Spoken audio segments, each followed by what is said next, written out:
बिस्मिल्लाहिर्रहमानिर्रहीम के नाम से जो बड़ा ही मेहरबान नहायत रहम करने वाला है। Inventory management totally wind up हो गया था। हमने इन्वेंट्री को मैनेज करना सीख लिया था। इन्वेंट्री मैनेजमेंट में हमारे पास दो डिसीजंस हैं, whether company should use EOQ model और not, whether company should use suppliers offer और नॉट। जीआईटी वाला जो क्वेश्चन है, जीआईटी क्या होता है, उसके प्रोस एंड उसके कॉन्स, ये आप लोगों ने क्या याद करने हैं, ये आप लोगों ने रोट लर्न करना है। ये आप लोगों ने क्या करना है, रोट लर्न करना है। ये आप लोगों ने क्या करना है, रोट लर्न करना है। वेट अ मिनट में रहना, कोड की पिक्चर्स भेज दो, हट भी जा।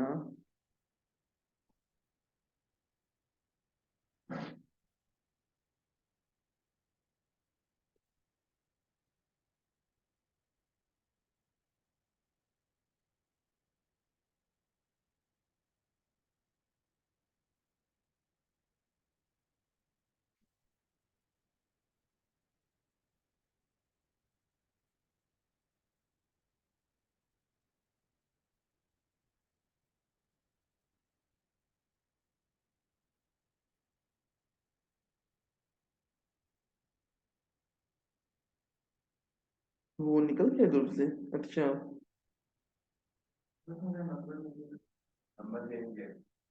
हम्म, और उसी खुशी में छुट्टी कर ली। ओके बच्चों,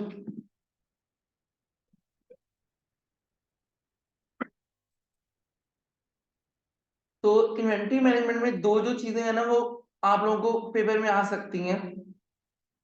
दो डिसीजंस जो है वो एग्जाम में आ सकते हैं, तो वो 6 नंबर का आएगा, चाहे डिसीजन ए है चाहे डिसीजन बी है। उसके अलावा type of inventory related cost पढ़ाई थी, purchase cost, holding, ordering and stock out cost. And holding and ordering का जो इन्वर्स लिंक है उसी को डील करने के लिए कौन मार्केट में आया था, ईओक्यू। यहाँ तक तो चलो चल गया, ये बिल्कुल कंप्लीट हो गया हमारा। उसके बाद हमने पढ़ा था कि इन्वेंट्री के बाद कैश को मैनेज कैसे करना है। कैश को मैनेज करने में मैंने आपको पहले बताया था कि दो अब तक हम लोग रोट लर्निंग के क्वेश्चन कर चुके हैं। कितने रोट लर्निंग के क्वेश्चन कर चुके हैं, दो, जिनमें से लिखने के लिए क्वेश्चन आ सकता है 3 मार्क्स का, 5 मार्क्स का, 4 मार्क्स का। उनमें से एक है reasons of holding cash, transaction motive, precautionary motive and speculative motive. तो ये आपको लिखना आना चाहिए, क्योंकि कल परसों वाले जो क्वेश्चन है उनके अंदर मैंने ये लिखने के लिए देना है। तो एक ये रोट लर्निंग का क्वेश्चन है। अपनी वर्डिंग में भी लिखा हो तो ऐसा लिखा होगा जरा थोड़ा प्रोफेशनल लगे। क्लियर है बच्चों? तो मेरी रिकॉर्डिंग सुनना, तो जो जो मैंने बोला था उसी इंग्लिश में कन्वर्ट कर लेना, वरना जो बच्चा नहीं कर सकता वो रट्टा मार ले। वहां पर थोड़ा मुश्किल लैंग्वेज में लिखा हुआ है, उनमें से जो जो पॉइंट अच्छा लग रहा है रट्टा मार ले। इतना ज्यादा लेंथी नहीं लिखा जाता वहां पे, 2-3 लाइन है बस, 2-3 लाइनें ट्रांजेक्शन मोटिव की, 2-3 स्पेकुलेटिव की और 2-3 प्रिकॉशनरी की। कह रहे बच्चों, क्योंकि 2-2 मार्क्स का आना है।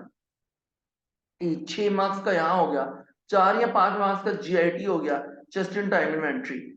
क्लियर है? उसके बाद आ जाते हैं जी, इसके अंदर हम लोगों ने एक और डिसीजन पढ़ा था, वो था मिलर और डिसीजन, कि हमें कहाँ पे किस लेवल पे कितने नंबर ऑफ सिक्योरिटीज को बाय करना चाहिए और किस लेवल पे कितनी नंबर ऑफ सिक्योरिटीज को सेल करना चाहिए। तो ये हमने मिलर और मॉडल में डिसीजन लेना है। तो ये बहुत आसान है, लेकिन अगर एमटीक्यू आया है वर्किंग कैपिटल का, क्या आया, तो वहां ज्यादातर चांस होता है बोमल और मिलर और दोनों के आने का। और मुझे उसका आंसर भी याद है, एक एमटीक्यू उसके पास पड़ा है, उसमें एक का आंसर 37,000 है और एक का आंसर 80,000 है। मोमन मॉडल का 37 और इसका 80,000 आंसर। अगर एमसीक्यू में नहीं आता, एमटीक्यू नहीं आता, एमसीक्यू में आता है, अक्सर कई दफा वो कुछ भी नहीं, स्प्रेड कैलकुलेट करवा लेते हैं।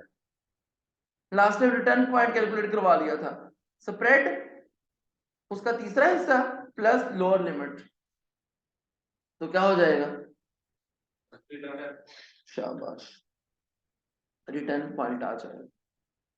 उसके बाद आज सर, आज हमने क्या करना है, आज हमने कुछ यूं करना है कि आज एक एमसीक्यू वाला टॉपिक रह गया है, क्या इसका, कैश मैनेजमेंट का, और दूसरा रह गया है कैश बजट बनाना। क्लियर है? ये दोनों हम लोगों ने सीखने हैं और इसके बाद रिसीवेबल मैनेजमेंट को भी आज ही स्टार्ट करना है। उसके 2 थ्योरेटिकल पार्ट आज कर लेने हैं, क्लियर है। बाकी इंशाल्लाह ताला कल रिसीवेबल मैनेजमेंट नहीं करना, बिकॉज कल मैंने सिर्फ प्रैक्टिस करवानी है, जो आज काम दूंगा उसकी। हाँ समझ आ गई। सबसे पहले आप लोग बुक्स खोल लें।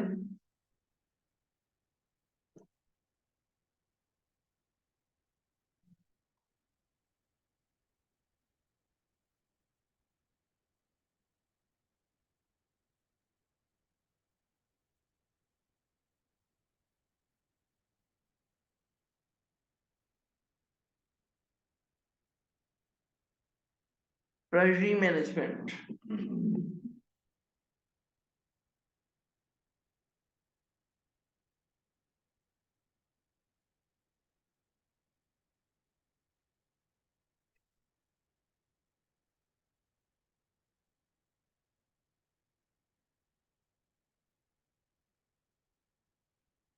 ओके।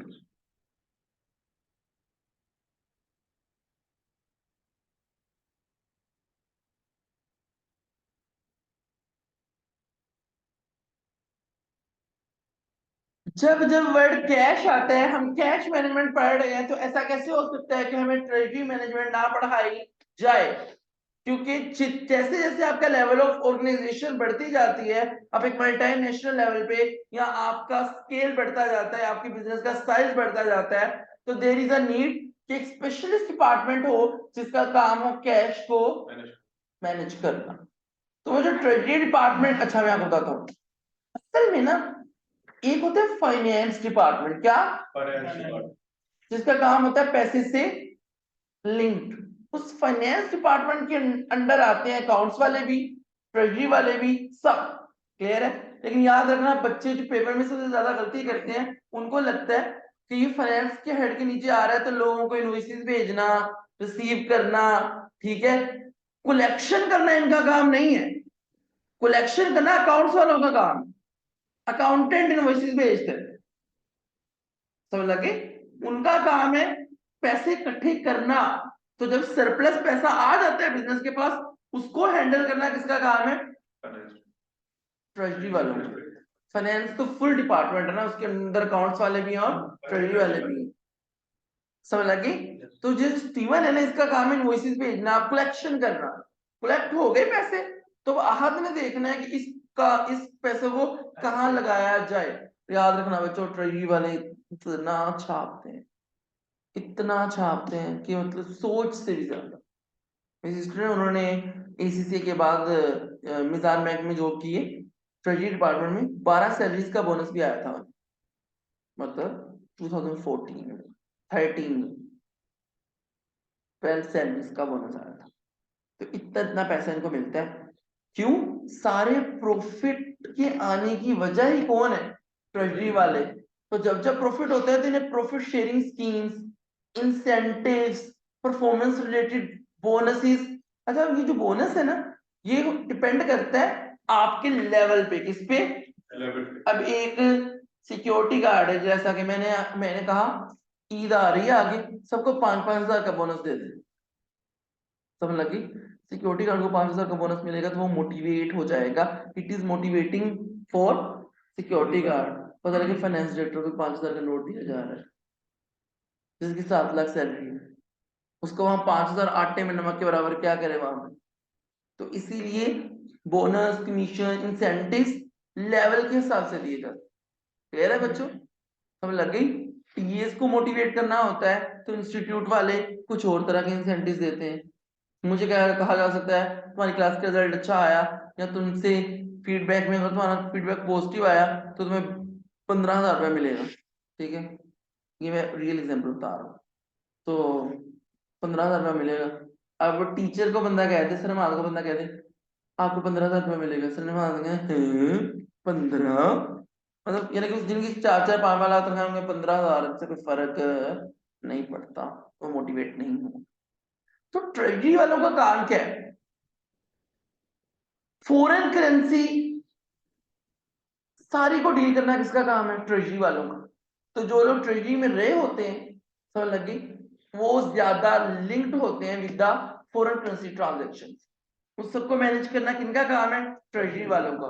सरप्लस पैसे को कहाँ इन्वेस्ट करना है, इन्वेस्टमेंट करना किसका काम है? ट्रेजरी वालों का। किसका काम है? किसका काम है? किसका काम है? ट्रेजरी का। किसका काम है? ट्रेजरी का। इन्वेस्टमेंट रिजल्ट तो पढ़ा है ना, तो आपने तो डिसीजन ले लिया कि हमने इस प्रोजेक्ट में इन्वेस्ट करना है, फिर हम ट्रेजरी वालों के पास जाएंगे, इसको बताएंगे कि हमने ये प्रोजेक्ट एक्सेप्ट किया है। ट्रेजरी वाले हमें बताएंगे कि क्या हमारे पास इतना फाइनेंस है कि हम ये प्रोजेक्ट कर सकते हैं, या हमें इस प्रोजेक्ट को पोस्टपोन करना पड़ेगा, बिकॉज पैसा कितना है और कितना नहीं, ये सब का सब ये हमें ट्रेजरी वालों को पता है, ये ट्रेजरी वालों के पास है। क्लियर है बच्चों? कोई इशू? उसके बाद बच्चों पैसा लेके आना, बिजनेस के पास अपना पैसा तो नहीं होता, पैसा मुझे डेट से लेके आना है, इक्विटी से लेके आना है, कहां से लेके आना है, ये कौन डिसाइड करेगा? ये कौन डिसाइड करेगा? ट्रेजरी वाले। तो बच्चों इनका काम है सरप्लस पैसे को इन्वेस्ट करना, फॉरेन करेंसी को डील करना, कॉम्प्लेक्स स्ट्रेटजीज बनाना, इंटरनल और एक्सटर्नल बोरोइंग को क्या करना? हैंडल करना। बात समझ आ गई? क्लियर? आप लोगों को लग रहा है F9 पढ़ने से पहले कि डेट बहुत खराब चीज है ना? एक चैप्टर रहेगा, मैं वहां पढ़ाऊंगा, डेट इक्विटी से सस्ता है, बहुत सस्ता है। और डेट एक तरह का नहीं, मैं कॉस्ट ऑफ कैपिटल के चैप्टर में पढ़ाऊंगा, डेट हजारों तरह का होता है, irredeemable, redeemable, variable rate debt, fix rate debt, convertible debt, corporate debt. समझ लग गई? तो किस कहां से, किस सोर्स से पैसा लेके आना है वो कौन बताएगा? ट्रेजरी वाले। क्लियर है बच्चों? ये ट्रेजरी वालों का काम है। अब सर अगला क्वेश्चन ये रेज होता है कि वेदर ट्रेजरी डिपार्टमेंट को सेंट्रलाइज्ड रखा जाए या डिसेंट्रलाइज्ड रखा जाए। सेंट्रलाइज का मतलब क्या है कि एक ही मेन जो ब्रांच है आपका हेड ऑफिस, उसके अंदर वो ट्रेजरी डिपार्टमेंट सारी ब्रांचेस को वो डील करे। और दूसरा क्या? डिसेंट्रलाइज के हर ब्रांच का अपना ट्रेजरी डिपार्टमेंट हो। क्लियर है? हम दोनों के एडवांटेजेस और डिसएडवांटेजेस पढ़ेंगे। क्लियर है बच्चों? बात समझ आ गई? मैं दोनों के सिर्फ एडवांटेज पढ़ाऊंगा। क्या पढ़ाऊंगा? जो एक के एडवांटेज है वो दूसरे की डिसएडवांटेज है, जो एक की डिसएडवांटेज है वो दूसरे की। समझ लग गया आप लोगों को?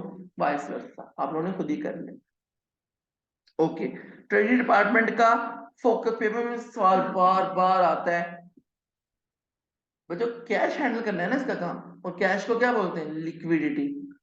क्या बोलते हैं? पेपर में सवाल आता है the main purpose of treasury department, पहला दूसरा ऑप्शन होता है टू मेंटेन लिक्विडिटी। इन्होंने लिक्विडिटी को मेंटेन रखना है, इनका मेन फोकस है। और ये बात सिर्फ ट्रेजरी डिपार्टमेंट ये यहाँ पर ही नहीं, MA2 में ये बहुत डिटेल में था। ट्रेजरी डिपार्टमेंट उसके ऊपर दो दो सफे मैंने बनाए के बच्चों को सेंड कर दो। कितने सफे? दो दो। पढ़ो। नहीं मैंने आपको सारा सिखा दिया, बिल्कुल ऐसे जैसे आप लोगों को कुछ भी नहीं पता। सेंट्रलाइज और डिसेंट्रलाइज। सेंट्रलाइज का मतलब क्या है कि हेड ऑफिस से जब चीजें ऑपरेट होती हैं तो सेंट्रलाइजेशन है। अपने डिपार्टमेंट से, अपनी ब्रांच से जब चीजें कंट्रोल होती हैं तो वो डिसेंट्रलाइजेशन है। Kips college is the best example of centralisation. Syllabus क्या पढ़ाया जाएगा, कौन सा टीचर क्या पढ़ाएगा, कितनी देर की क्लासेस होंगी, पूरे पंजाब में इकट्ठा चलता है। लाहौर में जलसा था, यहाँ पर उन्होंने छुट्टी कर दी, हमें फैसला हुआ छुट्टी होगी। यहाँ के टीचर ने नहीं पढ़ाया तो टीचर आके बातें करने लग गया फैसलाबाद में। हमने कहा कि सर आज पढ़ने का मूड नहीं है। सर कहते बेटा वीना पढ़ाने का मूड है, लेकिन हेड ऑफिस में टीचर ने ना आज ये सिलेबस नहीं पढ़ाना, तो इस वजह से हम भी नहीं पढ़ा। It is what? सेंट्रलाइजेशन। आप अक्सर ब्रांचेस में जाते हैं बैंक्स में, तो बैंक्स आपको कहती हैं सर हेड ऑफिस से आपकी कंप्लेन गई हुई है, हेड ऑफिस से आएगी तो हम आपको बताएंगे। तो आपको कितना गुस्सा लगता है कि फिर आप लोगों ने ब्रांच क्यों खोली हुई है। तो ये एक सेंट्रलाइजेशन का नुकसान है, क्योंकि आपकी जो नीड्स है ना उसको फुली फुलफिल नहीं किया जाता।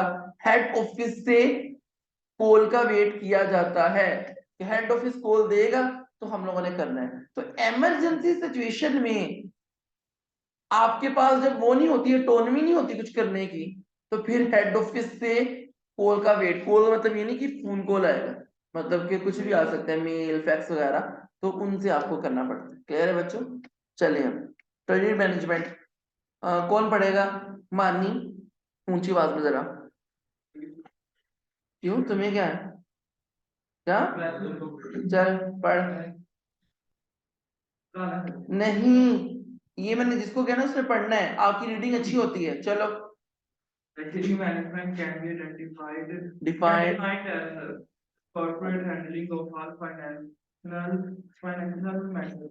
फाइनेंशियल मैटर्स को कॉर्पोरेट लेवल पे डील करना किसका काम है?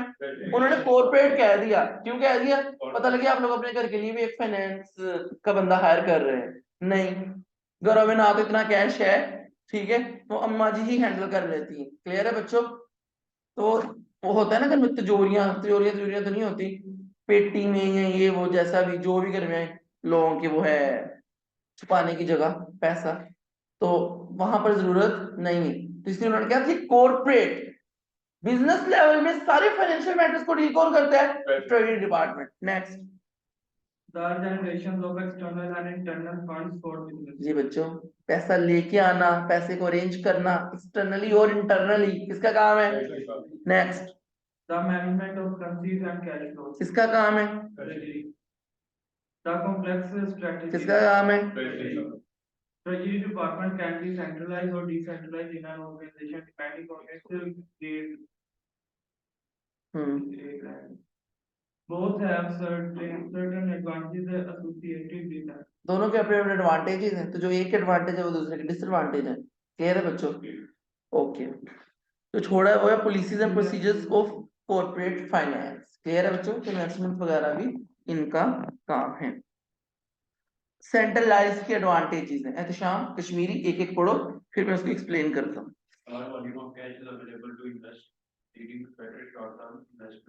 हाँ, मैं आपको बताता हूँ बच्चों, आप सब ना मेरी ब्रांचेज हो, आप सब मेरी क्या हो? ब्रांचेज। लाहौर में डिफरेंट ब्रांचेज हो, यहाँ आप तीनों लाहौर में हो, आप चारों डिफरेंट सिटीज हैं, और अपना अपना सिटी समझ लो, और ये दोनों कराची में। क्लियर है बच्चों? I am the head office. आप लोग क्या करते हो, जितना आपका सरप्लस कैश होता है वो आप जमा करवाते हो किसको? ट्रेजरी वालों को। कहाँ? हेड ऑफिस में। अक्सर आप लोगों ने देखा होगा बैंकों की वो जो बुलेट प्रूफ गाड़ियां होती हैं, क्या बोलते हैं उन्हें, वो गाड़ी होती है, मतलब वो हेड ऑफिस तक पैसा लेके जा रही होती है, और सुबह सुबह, हाँ, तो वो वहां से लेके आती है हेड ऑफिस से पैसा ना।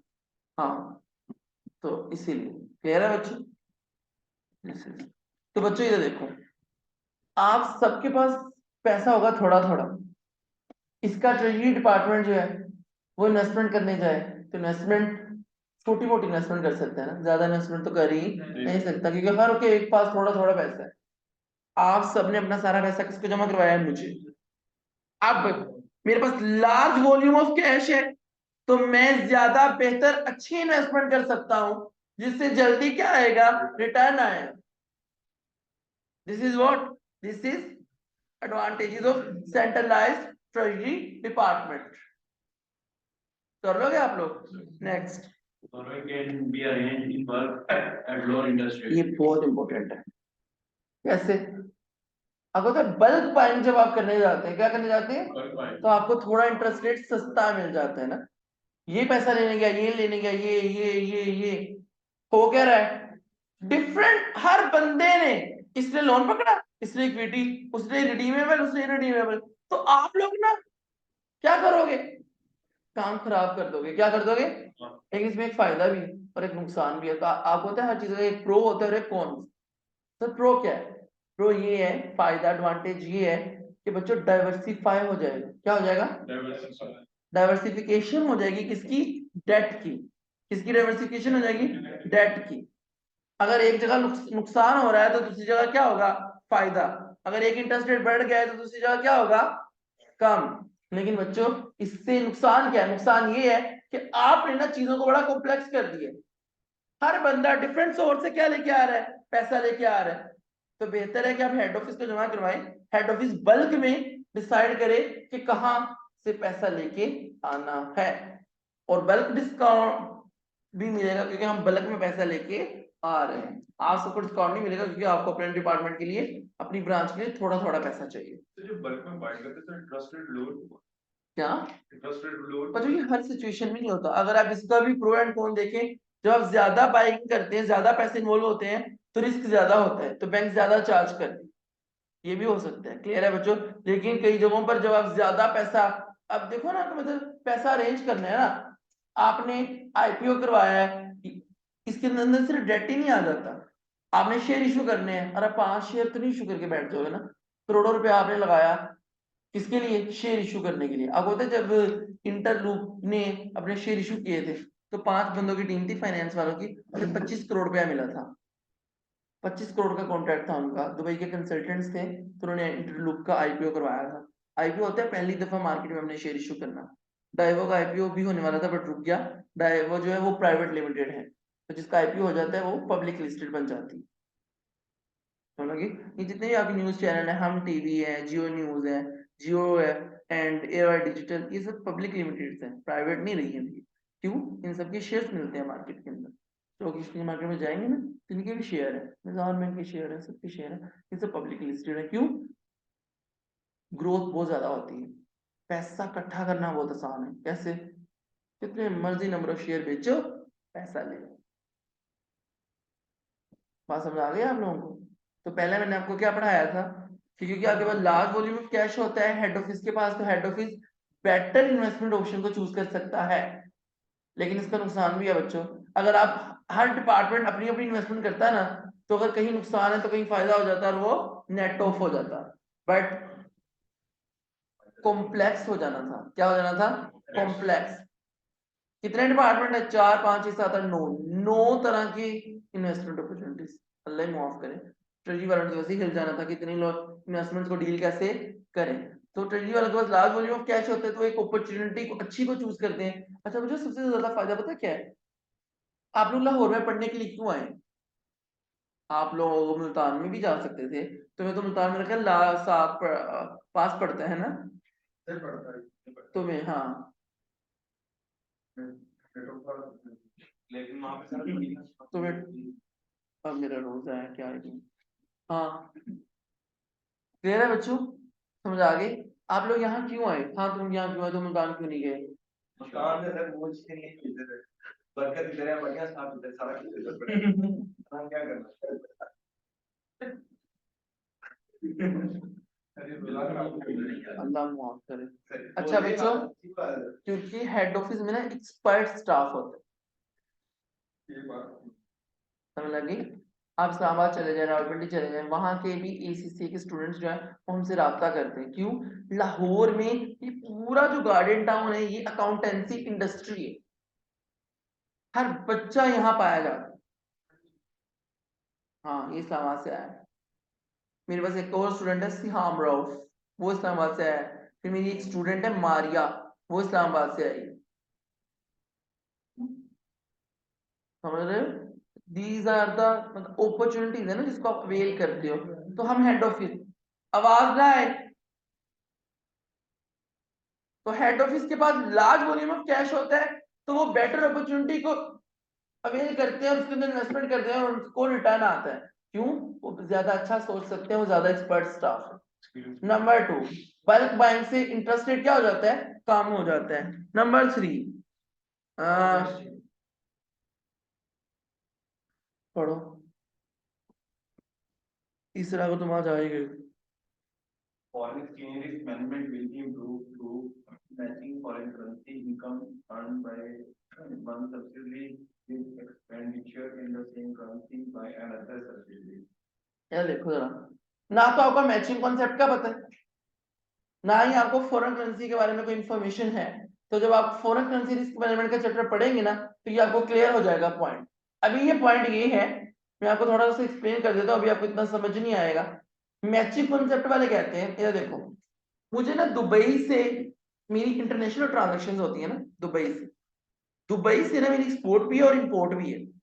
मैंने दुबई में ना 5 लाख दिरहम जो है ना वो भेजने थे, मेरा पेएबल है किसकी तरफ? दुबई की तरफ। और वहां से मुझे 3,20,000 दिरहम आने आने हैं ना। अगर तो मेरा ट्रेजरी डिपार्टमेंट नहीं होगा, मुझे तो नहीं पता फाइनेंशियल मैटर्स के बारे में, मैं क्या करूंगा, मैंने कहा सर खुदा का वास्ता जल्दी से 3,20,000 रुपये भेज दें। वो भेज देंगे 3,20,000 दिरहम। मैंने उसको पाकिस्तानी इंडस्ट्री में क्या, पाकिस्तानी करेंसी में क्या करवा लिया, कन्वर्ट। फिर वो कहेंगे सर जल्दी से जरा 5 लाख रुपया भेज दें, अब मैं भेजने लग जाऊंगा। तो जब ट्रेजरी डिपार्टमेंट होगा तो ट्रेजरी वाले कौन है, समझदार रैशनल लोग हैं।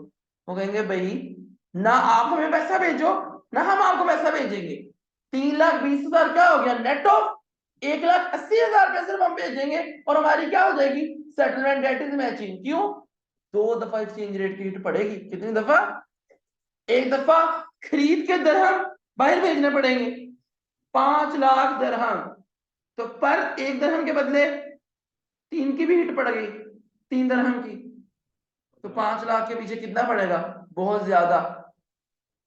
फिर वहां से जब 3,20,000 में आएंगे, तो बच्चे याद रखना, ये आप लोगों को उस चैप्टर में ज्यादा क्लियर होगा, लेकिन यहां पर भी देख लो, आपके पास क्या है, क्या है आपके पास, गौर से सुनो जरा। फॉरेन करेंसी है ना, फॉरेन करेंसी में जब आप पैसा लेने जाते हैं, जैसा कि मैंने सऊदीया जाना था, मुझे सऊदी रियाल चाहिए थे, तो उन्होंने मुझे हायर रेट दिया। जब मैं वापस आया, मेरे पास सऊदी रियाल थे, मैंने उसे पाकिस्तानी करेंसी में कन्वर्ट करवाना था, मैं गया तो उन्होंने मुझे लोअर रेट दिया। 2 रेट चल रहे थे। जब मैं आया, एक 68 और एक 71, 3 रुपए का फर्क था। 68 उनके लिए था जिन्होंने, जिनसे उन्होंने सऊदी रियाल खरीदने हैं, 71 उनके लिए है जिनको उन्होंने सऊदी रियाल देने हैं। तो या जब आप दरहम खरीद के देंगे, तो वहां से जब दरहम आएंगे उसको कन्वर्ट करवाएंगे, दोनों केसेस में नुकसान आपका है। खरीद के देते हुए, खरीद के बेचते हुए वहां पे कितना पड़ेगा, हायर रेट। जब वहां से आएंगे कि कौन सा पड़ेगा, लोअर रेट। तो बेहतर है मैच कर लो, क्या कर लो, ये हमें कौन बताएगा, ट्रेजरी वाले। जो ट्रेजरी वालों को ये सारे लूप होल्स पता है कि कैसे हम अपने रिस्क को कम से कम कर सकते हैं। क्लियर है बच्चों, तो इसलिए फॉरेन करेंसी रिस्क मैनेजमेंट किसका काम है, ट्रेजरी वालों को। नेक्स्ट राशिद, चौथा point.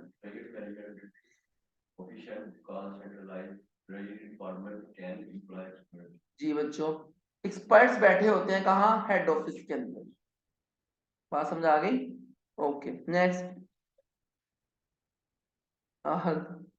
Liquidity management will be improved through centralized. ये तो इसका काम ही है ना, फाइनेंशियल मैटर्स को डील करता है, कैश को डील करता है, तो इसका मेन काम ही क्या है, लिक्विडिटी को मैनेज करना। Next Hamza. It avoids having a mix of cash, but surpluses and overdraft in different localized cash. Mix को रोकता है। जैसे आप सबने अपना अपना माशाल्लाह से लेना था, क्या, ओवरड्राफ्ट, लोन, अपना अपनी इन्वेस्टमेंट करनी थी, तो मिक्स हो जाना था। तो जब एक चीज मिक्स हो जाती है तो वो कॉम्प्लेक्स हो जाती है। तो उन्होंने उस कॉम्प्लेक्सिटी को, उस मिक्स को खत्म किया है कि सेंट्रलाइज में एक ही बंदा क्या करे, लोन पकड़े, और एक ही बंदा इन्वेस्टमेंट करे, ताकि different type of interest rate से डील करना ना पड़े। बच्चों बहुत मुश्किल है ट्रेजरी वालों के लिए, डील तो एंड में मिलके करना है ट्रेजरी वालों ने, लेकिन मुश्किल कैसे है, कोई रिडीमेबल लेके आ रहा है, कोई इरिडीमेबल लेके आ रहा है, वगैरह वगैरह। फायदा भी है क्या, कि एक जगह नुकसान, नुकसान तो दूसरी जगह क्या होगा, फायदा। बट ये कॉम्प्लेक्स हो जाता है, क्या हो जाता है। नेक्स्ट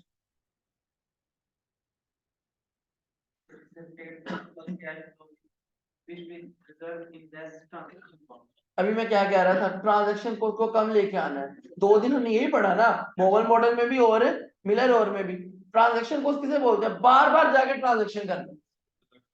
समझ लगी, आप सबके पास पैसा है पड़ा हुआ, वो अपना पैसा निकलवा के रोज लाता है, ये अपना वो अपना वो अपना वो अपना वो अपना, ट्रांजैक्शन को ज्यादा पड़ती है। बेहतर ये है कि ज्यादा सारा पैसा एक ही दफा निकलवा लो, ताकि ट्रांजैक्शन कॉस्ट क्या पड़े कम। तो मैं पैसा निकलवाऊंगा और आप सबको क्या कर दूंगा, डिस्ट्रीब्यूट कर दूंगा, जैसे बैंक में होता है, सुबह सुबह पैसा आता है। अब बैंक में बहुत मॉर्निंग में चले जाए ना, बैंक पता क्या कहती है, इस टाइम पैसे ही नहीं है। पागला हो रहा तो पता नहीं, लेकिन हमारे जो सिटीज की बैंक है ना, ये अक्सर कह देती है भाई हम कल 4 छुट्टियां थी ना, आज तुम देना, आज बैंक में ऐसे होना है जैसे मीला मंडी में मवेशियां चले गए यहाँ पर 4 छुट्टियों के बाद। मैं तो खुद जाना था आज बैंक, काम था थोड़ा सा, गाड़ी की इंफॉर्मेशन चाहिए। तो दिस इज व्हाट, बात आपको समझ आ गई। तो पैसा कहां से आता है, हेड ऑफिस से, सेंट्रलाइजेशन है, बैंक्स की अक्सर सेंट्रलाइजेशन होती है। नेक्स्ट एडवांटेज हो गए, ओके। अब बच्चों डिसेंट्रलाइज के एडवांटेजेस पढ़ते हैं। तो जो इसके एडवांटेज है वो उसके डिसएडवांटेज है, जो उसके एडवांटेज थे वो इसके डिसएडवांटेज। पढ़ो कश्मीरी। बच्चों हमेशा अब्बा जान ही सारा कुछ करते रहेंगे तो मेरे पास ऑटोनॉमी कब आएगी, खुद मुख्तारी कब आएगी, नहीं आएगी ना, समझ लगी। तो बच्चों डिसेंट्रलाइजेशन में डिपार्टमेंट्स को ना ऑटोनॉमी दी जाती है, उन्हें खुद मुख्तार किया जाता है, उन्हें इंपावरमेंट दी जाती है, हाँ इंडिपेंडेंट हो जाते हैं। बात समझ आ गई, क्लियर है, पता लगे हेड ऑफिस का कंट्रोल थोड़ा कम हो जाता है। नेक्स्ट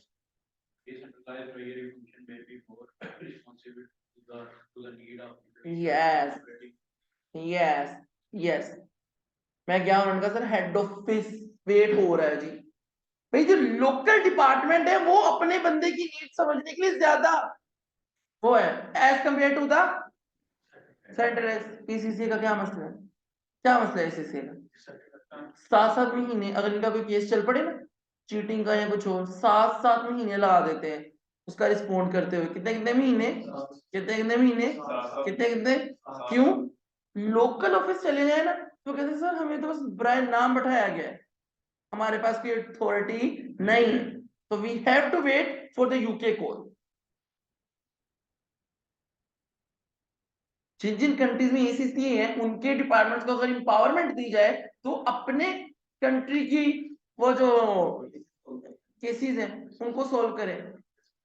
तो बच्चों ये 2 मिनट का काम है, उनको टाइम ज्यादा लगता है क्वेरी को सॉल्व करने, क्यों, वहां बर्डन ज्यादा है।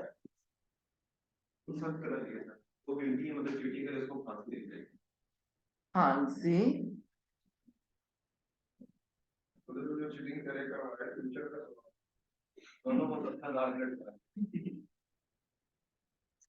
बच्चों अभी कितनी कितनी बड़ी ये लोग बातें कर रहे हैं ना, अभी तो कुछ ऐसे पेपर आने हैं, मुझे कोई कहे अब मैं तख्तादार पे लटकवाऊंगा इंशाल्लाह, मैं खुद तुम्हें तख्तादार तक लेके जाऊंगा।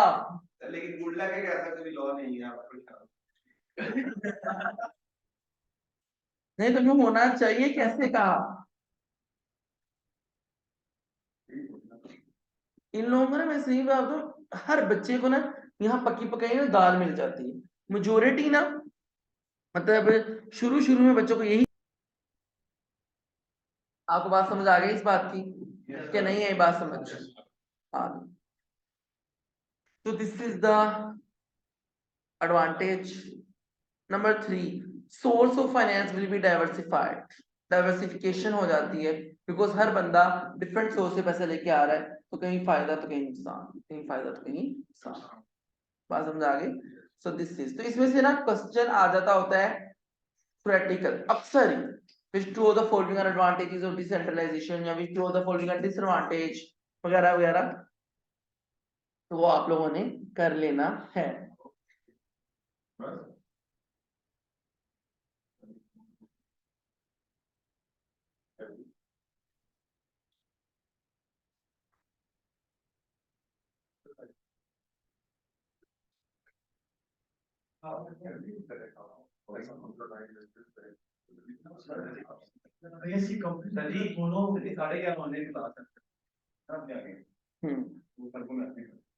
पोटेंशियल ना, थोड़ा लेट ज्वाइन कर लेना, मेरी क्लास में रोज यही होता है।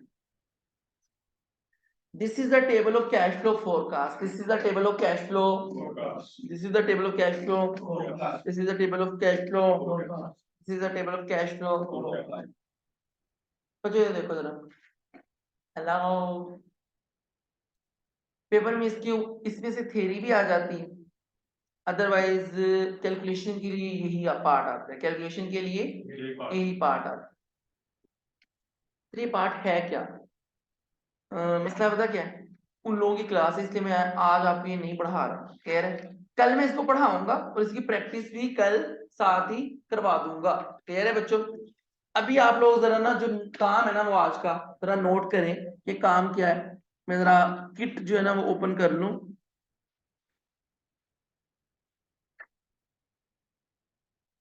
पर जो मेरे पास है किट पुरानी, आपकी जो किट की नंबरिंग है ना वो कुछ और होगी। तो आपने इसी टाइम मुझे जरा आपने इसी टाइम क्या करना है कि एक बच्चे ने मेरे बताए हुए क्वेश्चंस को, स्टीवन ये तुम्हारा काम है, मेरे बताए हुए क्वेश्चंस को अपनी किट के साथ मैच करके उसकी नंबरिंग जो है ना वो देनी। क्लियर है? तो अभी मेरे वाले क्वेश्चंस की नंबरिंग देख लो। पेज नंबर सेम तो ये किट मैं आप लोगों को सेंड कर दूंगा। तो जो इसकी नंबरिंग है, नहीं पेज नंबर सेम।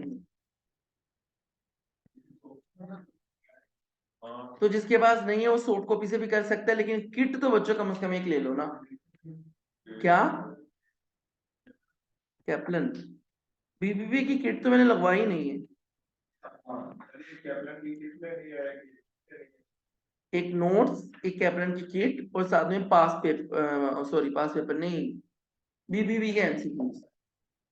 और नोट्स कौन सा है? सर शुएब याकूब के। इसके में कितनी अच्छा भी है नहीं था।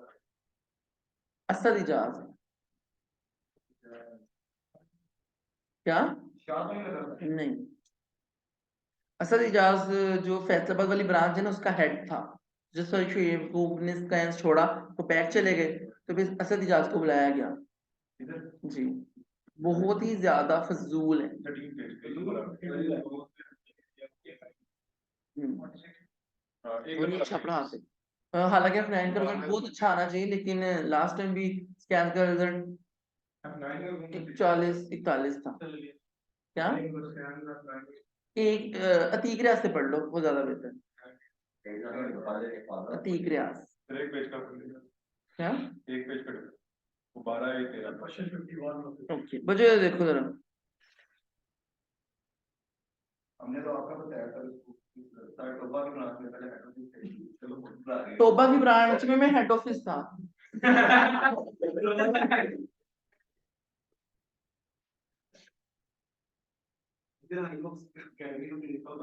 मतलब इतनी जहलाना हरकत। मेरी ही रिकॉर्डिंग में ये बात अब आएगी। टोबा की ब्रांच में हेड ऑफिस था। तो शर्म आनी चाहिए बच्चों। ये करने दो क्वेश्चन मैं कहाँ क्या था अभी तुम्हें बताया ना, तुम पहले आके। तुम्हें बड़ा पता है रोजे में क्या होना चाहिए और क्या नहीं। ये करने दो क्वेश्चन देख कश्मीरी का क्या रहता है ठीक है तब एक बार मिल रहा क्या बच्चों 47, 48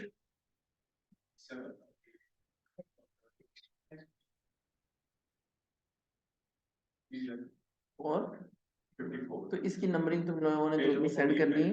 मेरी वाली जो कुछ बच्चों ने सॉफ्ट कॉपी से भी करना होगा, इसकी नंबरिंग जरा नोट करो हमजा।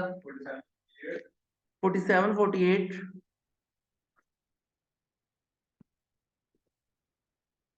48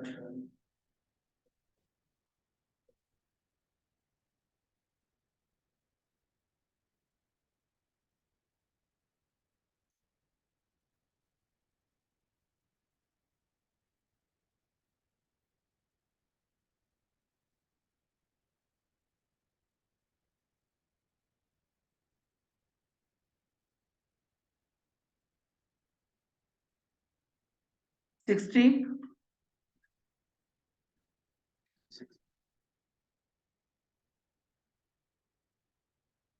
61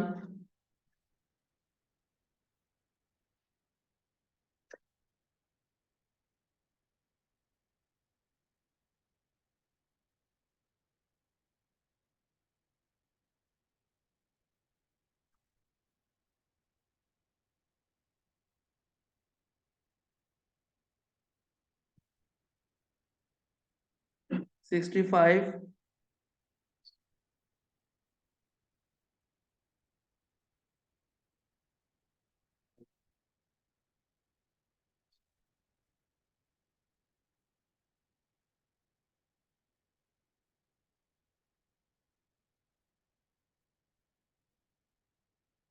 69 70 71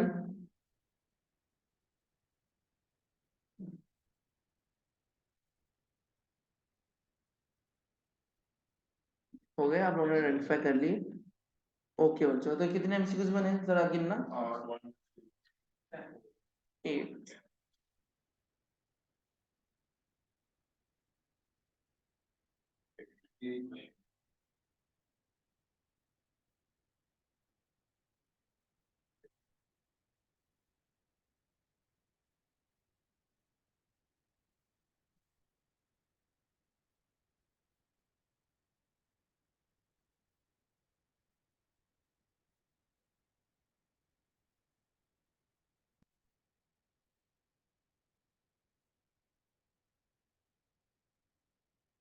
ओके बच्चों, एमटीक्यू नंबर है 3, ग्रीन को वाला।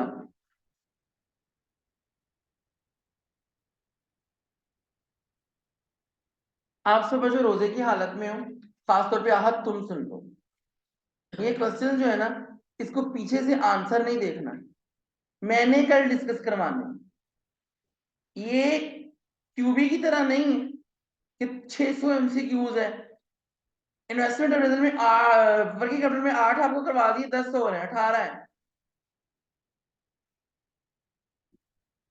12 14 वीवीवी में होंगे। टोटल कितने एमसीक्यू हैं? 30। कितने एमसीक्यूज हैं? तो ये क्यूबी नहीं है कि क्वेश्चन बार बार करते जाओ। यहाँ हर क्वेश्चन का तरीका अलग है, एक कॉन्सेप्ट पे एक ही क्वेश्चन। तो जिसपे माइंड एक्सरसाइज नहीं होगा, पीछे से आंसर देख लोगे, तो उसने पेपर में काम नहीं आना। एक क्वेश्चन एक ही कॉन्सेप्ट पे जी। तो यहाँ कॉन्सेप्ट की गेम है। तो जो फाउंडेशन से आने के बाद सबसे ज्यादा मार्क आते हैं, उनकी वजह ये है क्योंकि यहाँ डेटा उतना नहीं होता, तो इसको जाया मत करना। क्लियर है? सो दिस इज, ये जो ग्रीन को वाला क्वेश्चन है, ये टोटली 110% इन्वेंट्री मैनेजमेंट के ऊपर है। क्लियर है? तो जरा ये अच्छे तरीके से करके आना है। आइडेंटिफाई कर लिया ग्रीन को वाला?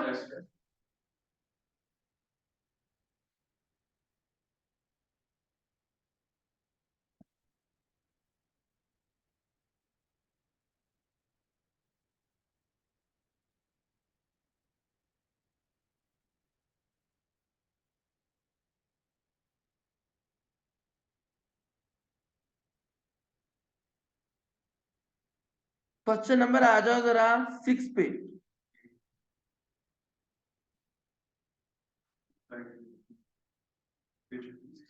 किंग को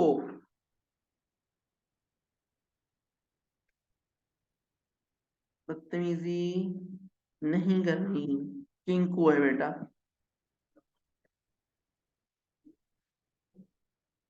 आइडेंटिफाई कर लिया? आपने ना इसको पूरे को पढ़ना है, क्या करना है, लेकिन इसके अंदर कुछ डेटा ऐसा भी है जो आपके लिए रेलिवेंट नहीं है। आपने अपने से रेलिवेंट डेटा चूज करना है, क्योंकि हमने बी पार्ट और ए पार्ट सोल्व करना है। ये है बोमल मॉडल के थ्रू हाउ मच फाइनेंस, तो इसका मतलब क्यों निकालना है। ये है मिलर और मॉडल के थ्रू, किसके थ्रू, मिलर और मॉडल के थ्रू। तो ये दोनों आपने करके लेके आने हैं। इसकी सिर्फ 2 टास्क है और ग्रीन कंपनी वाला पूरा एमटीक्यू। आगे चलो।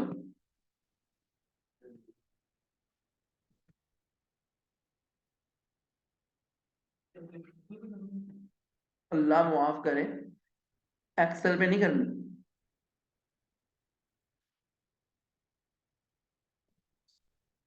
बच्चों ये देखो जरा, ये शायद आप लोग, ये एफएलजी कंपनी वाला क्वेश्चन है 7 नंबर का।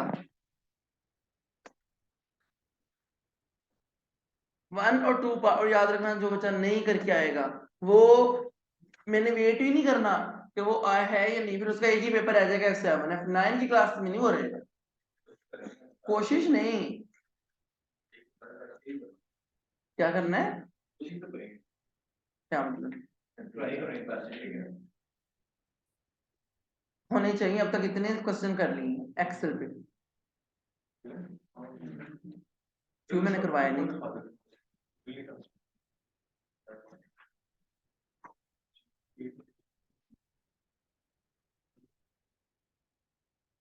8वां है यहाँ पे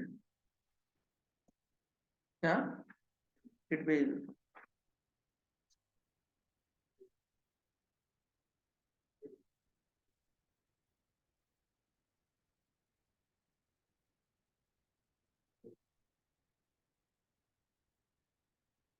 ये आ गया पेज वन इसका ये पार्ट डी, इसका क्या पार्ट डी। बस ये काम आप लोगों का करके है। एक सीआर, 2 ओटी केसेस, एक पूरा ओटी केस और एक के सिर्फ 2 एमसीक्यू और 8 एमसीक्यू। तो टोटल अगर मिलाया जाए तो 8 एमसीक्यू उसके और 2 वो 10 और 5 ओटी केस के 15, कितने हो गए 15 और एक सीआर 7 नंबर का। ये ईओक्यू और डिस्काउंट वाला है। क्या है समझ लगे? ये करके आना, फिर कल प्रैक्टिस करेंगे 2 सवाल यहाँ आप लोग मुझे करके दिखाओगे सीआर। क्लियर है? कल हर बच्चे के पास अपना लैपटॉप होना चाहिए। तुम्हारे पास अपना लैपटॉप है? मानी है तुम्हारे पास लैपटॉप? नहीं तुम्हारे पास पूछ रहा हूँ। आहत लेके आना है तो एक्सेल अब सीख लेना अच्छे तरीके से। हाँ जो जो मसला होगा मेरे सामने, कल एक्सेल लाने का मकसद ही क्या है ताकि मैं अपने सामने करवा सकूं। ओके अल्लाह हाफिज। हाँ और तुमने अपनी किट खरीदी नहीं अभी तक क्या?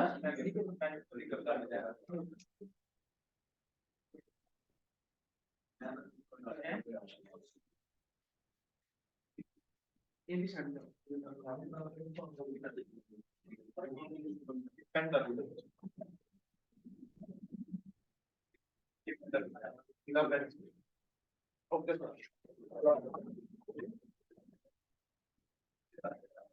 बाहर देखो F2 की क्लास के बच्चे खड़े हैं।